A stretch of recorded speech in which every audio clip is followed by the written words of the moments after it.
Hello ఎవరన్, ఎలా ఉన్నారు? Daaku Maharaj cinema review ఇవ్వడానికి నేను ట్రై చేస్తాను. సో ఫస్ట్ స్టోరీ గురించి మనం డిస్కస్ చేద్దాము. సో స్టోరీ ఏంటంటే, సచిన్ కాదేకర్ అలవైకుంఠపురంలో టాబు ఫాదర్ ఎవరైతే ఉన్నారో ఆయన ఒక టీ ఎస్టేట్ యజమాని రోల్ ప్లే చేశాడు ఈ సినిమాలో. సో ఆయన తనకున్నటువంటి టీ ఎస్టేట్ని రవికిషన్ రేసు గుర్రంలో ఉన్నటువంటి మెయిన్ విలన్ ఎవరైతే ఉన్నారో సో ఆయనకి లీజ్కి ఇస్తాడన్నమాట.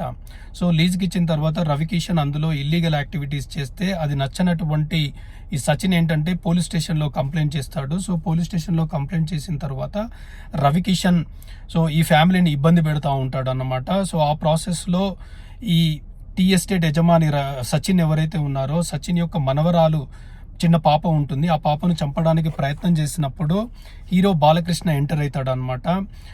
ఆ ఫ్యామిలీలో ఒక డ్రైవర్గా, ఈ పాపకి కేర్ టేకర్గా ఈ ఫ్యామిలీలో ఎంటర్ అవుతాడు. సో ఎంటర్ అయిన తర్వాత ఏంటంటే ముఖ్యంగా ఈ పాపకి బాలకృష్ణకు ఉన్నటువంటి సంబంధం ఏంటి అనేది ఈ సినిమా యొక్క మెయిన్ లైన్ అనమాట.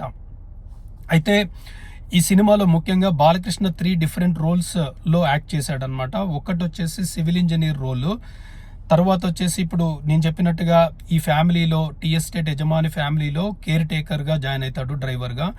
సో అదేవిధంగా ఇప్పుడు ఈ సినిమా టైటిల్ ఏదైతే ఉందో డాకు మహారాజ్ అంటే ఒక బందిపోటు నాయకుడుగా ఇంకొక రోల్లో యాక్ట్ చేశాడనమాట.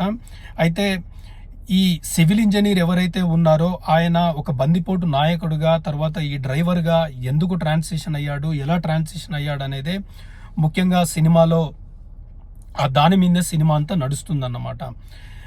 అయితే ఫస్ట్ ఈ బాలకృష్ణ ఈ రోల్స్లో అంటే ఈ రోల్స్ అన్నీ కూడా బాలకృష్ణకి టైలర్ మేడ్ రోల్స్ లాంటివి అన్నమాట. అంటే బాలకృష్ణ బాడీ లాంగ్వేజ్కి దగ్గరగా, బాలకృష్ణ గత సినిమాలకి దగ్గరగా ఈ రోల్ ఉంటుందన్నమాట. సో ఆబ్వియస్గా బాలకృష్ణకి ఇది పీస్ ఆఫ్ కేక్ దీంట్లో యాక్ట్ చేయడము. సో బాలకృష్ణ మనందరికీ తెలిసినట్టుగానే ఈ రోల్లో చాలా ఈజీగా ఆయన ప్లే చేశాడు. అదేవిధంగా చాలా ఈజీగా ఫిట్ అయ్యాడు అన్నమాట. సో తర్వాత వచ్చేసి ఈ సినిమాలో మిగతా డిపార్ట్మెంట్స్ గురించి మనం మాట్లాడదాము. So first of all screen play గురించి మాట్లాడదాము. సో స్క్రీన్ ప్లే ఏంటంటే చాలా క్రిస్ప్గా వెళ్తూ ఉంటుంది అనమాట. అంటే ఇది ఒక మాస్ సినిమా, అంటే ఒక 10-15 నిమిషాలకు ఒక ఫైట్ వస్తూ ఉంటుంది.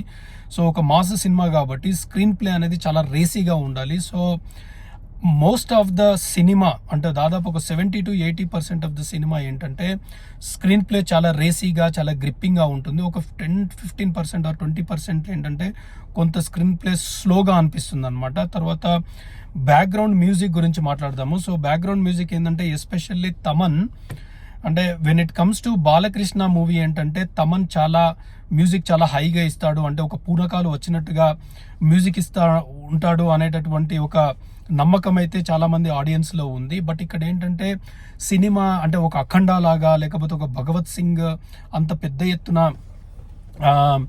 లేదు. But at the same time అంత లెవెల్లో స్టోరీ లేదు. But at the same time ఏంటంటే తమనిచ్చినటువంటి మ్యూజిక్ సినిమా స్టోరీకి కాంప్లిమెంట్ గానే ఉంది. అంటే I mean to say that ఏంటంటే తమనిచ్చినటువంటి మ్యూజిక్ సినిమాకి అయితే చాలా ఆప్ట్గా ఉంది.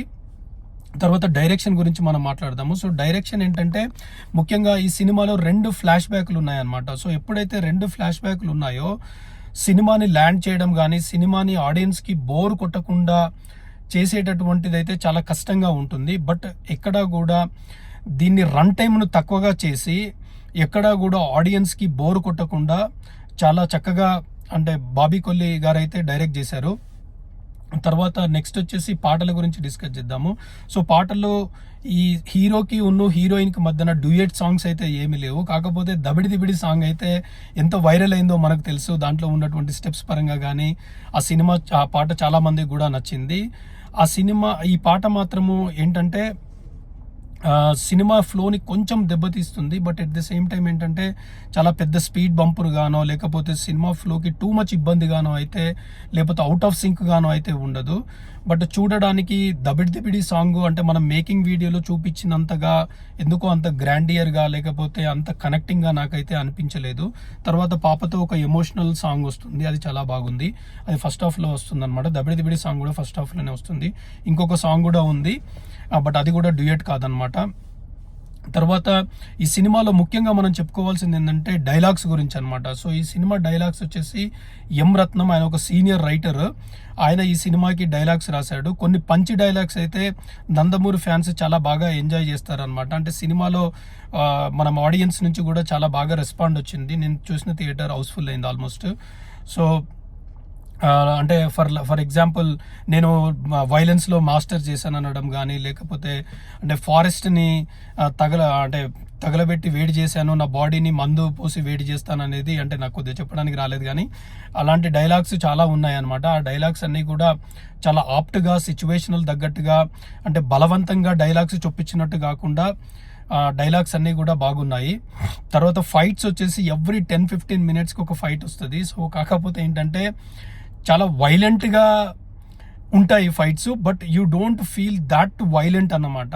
సో అది మాత్రం ఉంటుంది. సో ఆ విషయంలో డైరెక్షన్ డిపార్ట్మెంట్ అంటే చాలా టూ మచ్ వైలెంట్గా అనిపించకుండా, అంటే ఓవర్ హెల్మింగ్గా అనిపించకుండా అయితే ఆయన జాగ్రత్త పడ్డాడు. సో బాబీ కోహ్లీ, సో ఆ విషయంలో అయితే ఆయన్ను మనం అప్రిషియేట్ చేయొచ్చు.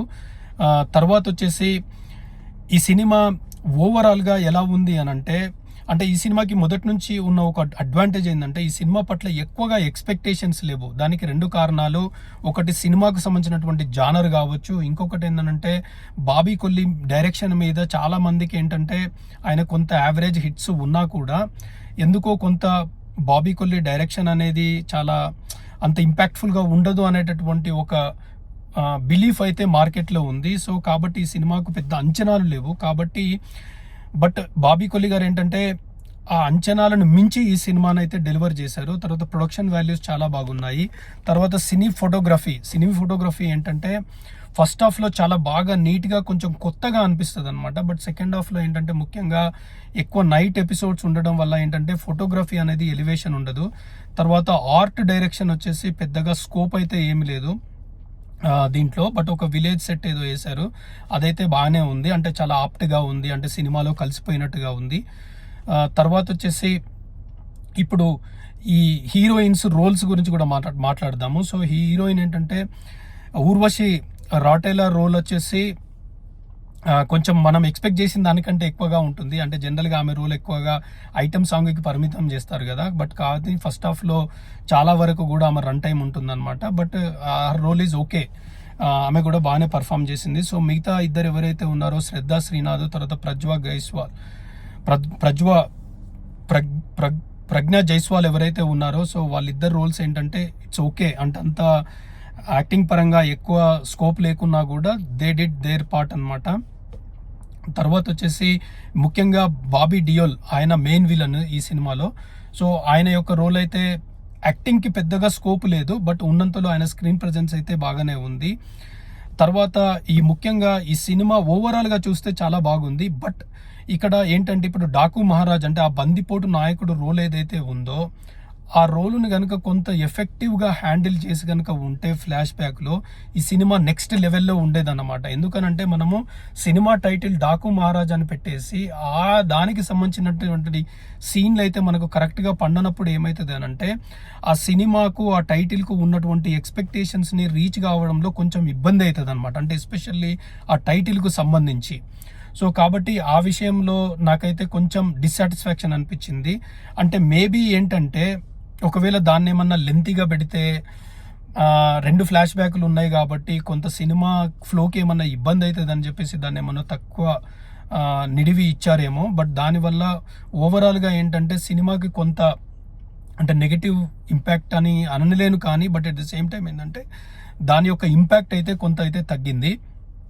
అదర్వైజ్ ఏంటంటే సినిమా మొత్తం ఓవరాల్గా అయితే బాగుంది, అంటే it is one time watch లాగానే అనిపిస్తూ ఉంది. సో ఇప్పుడు ఏంటంటే ఈ సినిమాను ఎవరు చూడొచ్చు, ఎవరు చూడలేరు, అంటే చూడొచ్చు అనడం కంటే కూడా ఎవరు చూస్తారు, ఎవరు చూడరు అనేటటువంటి విషయాన్ని కూడా నేను చెప్తాను. So first of all Nandamuri fans తప్పకుండా, అంటే బాలకృష్ణ ఫ్యాన్స్ తప్పకుండా ఈ సినిమాను చూస్తారు, వాళ్ళు ఎంజాయ్ కూడా చేస్తారు, అంటే థియేటర్ నుంచి అయితే వాళ్ళు డిసప్పాయింట్తో బయటికి రారు.